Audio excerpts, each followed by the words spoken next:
కూటమి ప్రభుత్వం ప్రజలకు ఫ్రీగా బియ్యం ఇస్తుంటే ఇల్లీగల్ గా నువ్వు 4 రూపాయలకు 5 రూపాయలు కొనేసి ఇతర దేశాలకు అమ్ముకుంటున్నావు. కూటమి ప్రభుత్వానికి తెలిస్తే నీ పరిస్థితి ఏంటన్నా? 5 ఏళ్ళు కానీ చేస్తున్నాం, ఎవడన్నా ఏమైనా పీకాడా? ఇంకో 5 ఏళ్ళు మెల్లగా లాగించామనుకో మళ్ళీ మన ప్రభుత్వం వస్తుంది, మళ్ళీ రెచ్చిపోవచ్చు. షిప్ ఆల్రెడీ బయలుదేరింది మ్యాన్. 1 కోటి కేజీస్.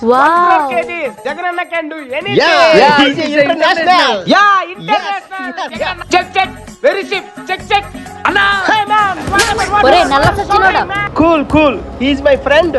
ఏంటి 10,000 మంది జీవితాలు స్మగ్లింగ్ చేయడానికి సింహన్న అవుతుంది అని చెప్పి సరదా తీసుకుంటున్నారు. మీకుంటుందా నాకు కొడుకెళ్ళారు. Seize the ship, seize the ship.